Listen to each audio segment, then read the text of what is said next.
Hey guys, Infidel 1258 here. Today I want to share with you my thoughts on this new promo dragon card. I think it's amazing in short, but if you want to stick around for a 10-minute conversation, you can see me and Tails and Isaac from Time and Attention discussing our reasons why we think this card is powerful, and maybe if it has any limitations, we get into that too. So stick around, stay tuned, like and subscribe. Bye. We've only got about 10 more minutes, and I'd love to hear, we didn't even talk about Oshuur Constantia or whatever, however we say this. And this is looks like a pretty interesting card to me. It's like, did you guys, there's so much going on here. It's so hard. There's a million, quickly before we touch on that, like Matt talked about how the proposal 34 will be implemented as soon as it can be developed, probably by end of September. That's a huge thing. I think you alluded to it earlier, Isaac, but we should say it. Will starter cards ever stop being? There were some amazing questions at the end of the FAQ, the town hall. They talked about Rebellion a little bit, and when Rebellion comes in, how I guess Untamed will be pushed out, and that's when starter cards will change. They talked about how, this was big. SPS node rewards are coming a week from today. It was supposed to be today. And then they closed by talking about how they want to really move towards changing bronze. Maybe the mana caps probably will be higher, and they might introduce 2 rule sets of bronze so that it's more complicated, making it more difficult for bots to thrive and for making more interesting and enjoyable for real world players. So many amazing things. But if I could focus us on this thing, I'd love to hear your thoughts. I haven't commented on it yet publicly, but I'm going to say it looks damn strong. I mean, tank heal is always lovely. A dragon tank healer means it can work with any of your favorite tank. That's resurrect, right? Or is that immunity? It's resurrect. Resurrect is always awesome. I'm immediately thinking about some of the dragons that have huge armor and have like good hit point pools. Could be a nice combo there. And then this is Reflection Shield is like fast becoming, in my opinion, one of the most important abilities, because there is a lot of blast, and then if you use it wisely with a taunt or something like that, you can really control your damage received. So I like this card a lot. So Dwayne, can I get in add there? Yeah. Something here.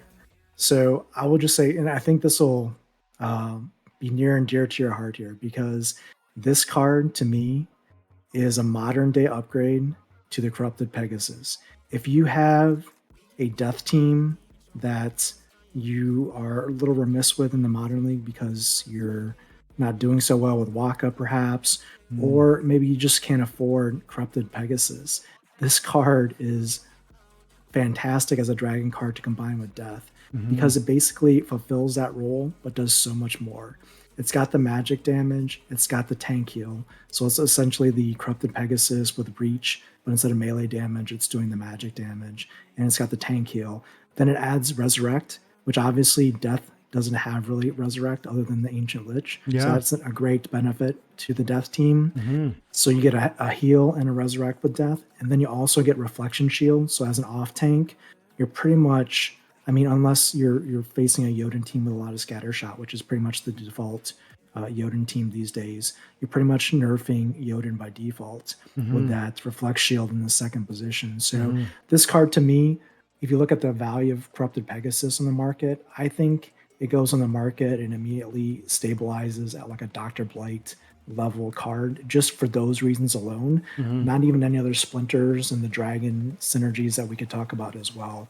I think it's a great card, and again, I'm very curious to see what they come up with next with Lux Vega for Splinterfest, because this is already a great card. Is this a Rift Watch? This is just one of the 43 Rift Watchers cards. This is not an airdrop, or is this an airdrop? This is the promo, pre-sale. right? That's the pre-sale promo. Oh, okay, this is the promo. Man, I think it looks amazing. I agree with a lot of what you said. That's interesting about the Pegasus, definitely. And better in a sense, because if you use a taunt, like Dark Huan, you could use the Dark Huan to give you a taunt tank and throw this guy as your secondary, and you get that Reflection Shield with the Resurrect and a tank heal.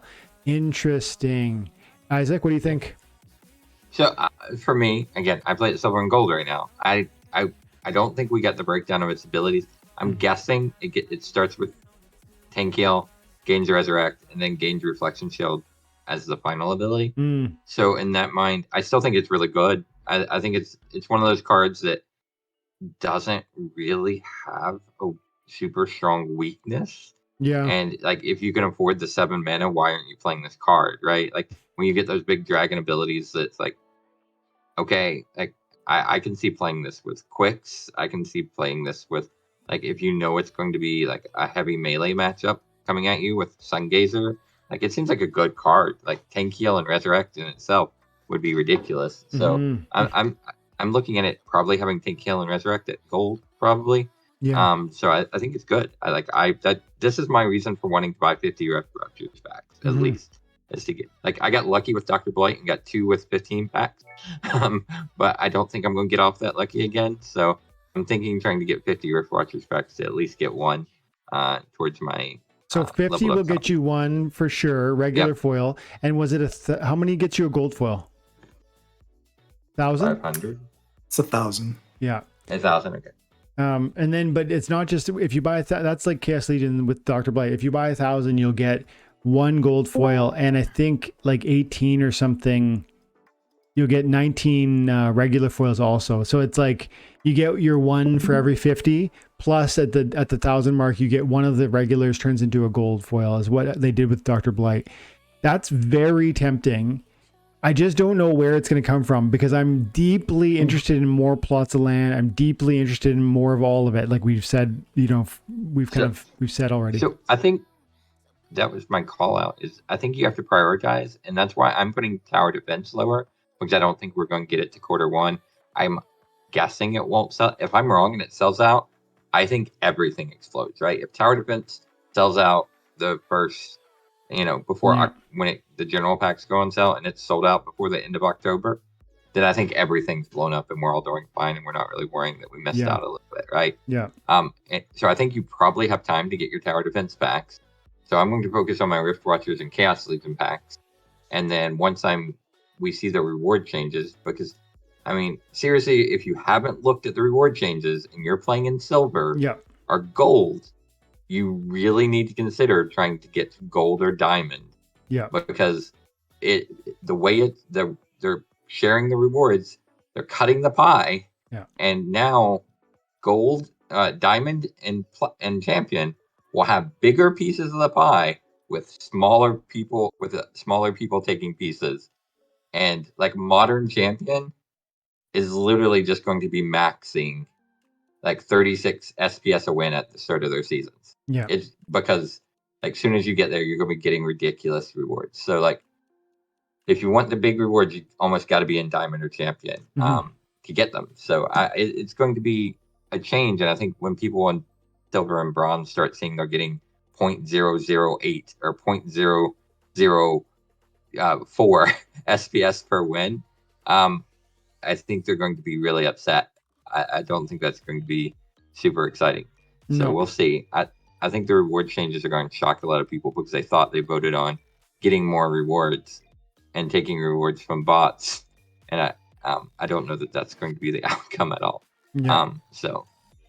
Yeah, that's an interesting point. I definitely agree. There's going to be some excitement and fireworks at the higher levels.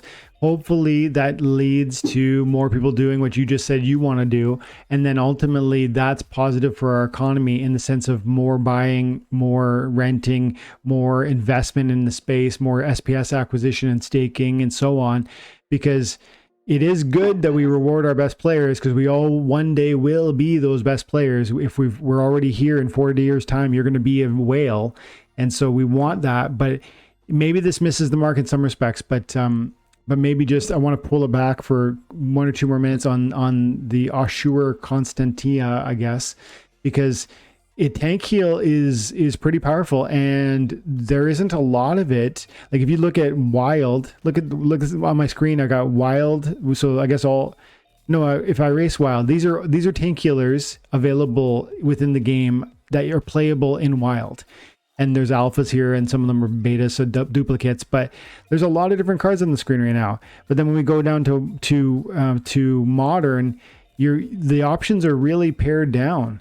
And so to drop in a new dragon that's going to be functional with any of your splinters, I think is deeply meaningful. And then played with the right card, probably a taunt, because taunt allows you to control where the blast, if there is a blast, where it's landing.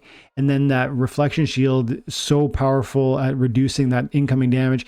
I think some immediate benefactors are definitely going to be somebody, one of them being that Dark Hawan, but anything with taunt is going to be because you control where the blast lands, and then the reflection shield is that much more powerful.